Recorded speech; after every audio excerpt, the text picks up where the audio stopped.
सुप्रभात। जय श्री कृष्ण।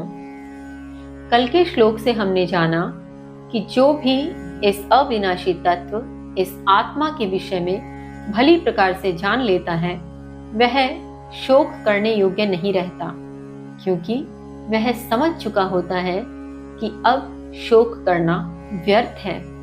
तो यदि हमने भी इस अध्ययन के माध्यम से किंचित भर भी कुछ समझने का प्रयत्न किया है, तो निसंदेह हम भी अब शोक की स्थिति से उभरने का प्रयत्न भी करेंगे और यह समझने का प्रयत्न करेंगे कि हमारे द्वारा हर प्रयास पर, हर पग पग पर किया जा रहा विषाद निसंदेह व्यर्थ है।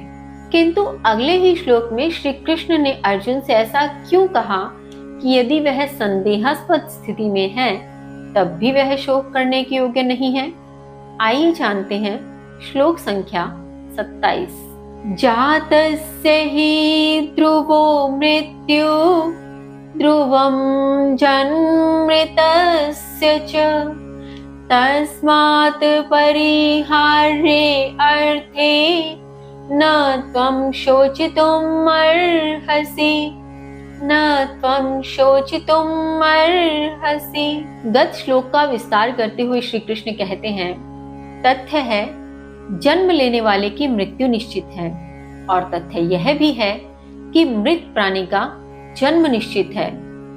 तो जिससे बचा ना जा सके, इसके विषय में तुम शोक करने योग्य नहीं हो।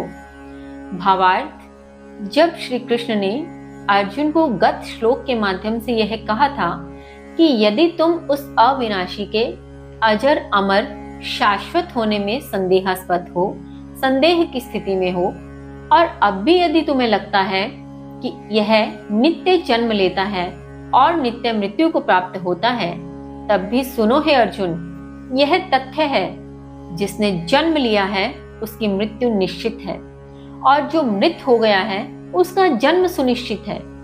तो जिससे बचा ही नहीं जा सकता, जिस विषय में तुम कुछ कर ही नहीं सकते, तब भी तुम्हें शोक करने से क्या लाभ प्राप्त होगा। कृष्ण यही समझाना चाहते हैं कि या तो उस अविनाशी तत्व को अजर अमर शाश्वत नित्य स्थायी मान लो, और यदि वो भी नहीं मान सकते, अगर अब भी लगता है कि जन्म लेता है मृत्यु होती है, तो तुम चलो ये मान लो कि जन्म होता है मृत्यु होती है। तो ये तो समझो कि जिसका जन्म हुआ है उसकी मृत्यु निश्चित है, ये तथ्य है, और जिसकी मृत्यु हुई है उसका जन्म निश्चित है, ये भी तथ्य है। तो जिससे बचा ही नहीं जा सकता, तो उसमें शोक करने से लाभ क्या प्राप्त होगा, यह हमें भी समझने की आवश्यकता है। यदि हम भी शाश्वत नित्य को संदेह के घेरे में रखें, तब भी हम क्या कर लेंगे। तब भी जन्म और मृत्यु यदि सुनिश्चित है, तो भी हम शोक करके करेंगे क्या। इसलिए शोक करने की योग्य हम नहीं हैं। इसी क्रम में आगे श्री कृष्ण कहते हैं, श्लोक संख्या 28।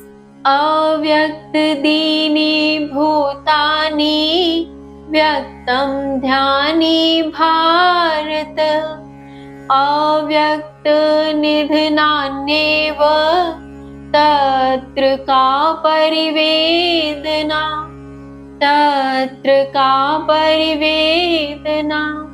श्री कृष्ण कहते हैं, हे भरतवंशी, समस्त प्राणी प्रारंभ में अप्रकट, मध्य में प्रकट और अंत में मृत्यु पश्चात पुनः अप्रकट हो जाते हैं। तो इस प्रकार इस विषय में शोक का क्या लाभ। भावार्थ, श्री कृष्ण कहना चाह रहे हैं कि संसार के समस्त प्राणी जब तक इस संसार में नहीं आए हैं, अर्थात जन्म से पूर्व अप्रकट की स्थिति में हैं। जन्म होता है वह उनका मध्य भाग है, जिसमें वह प्रकट की स्थिति में होते हैं। तत्पश्चात मृत्यु होती है और वे पुनः अप्रकट की स्थिति में हो जाते हैं। तो ऐसे में शोक का क्या लाभ है, अर्थात क्या तुम्हारे शोक कर लेने से यह प्रकट और अप्रकट की स्थिति बदलने वाली है? क्या तुम उन्हें कभी पुनः अप्रकट होने से रोक पाओगे? नहीं ना। तो फिर शोक क्यों करते हो? यही श्री कृष्ण यहाँ समझाने का प्रयत्न कर रहे हैं। आगे श्री कृष्ण क्या कहते हैं जानेंगे कल। तब तक के लिए जय श्री कृष्ण।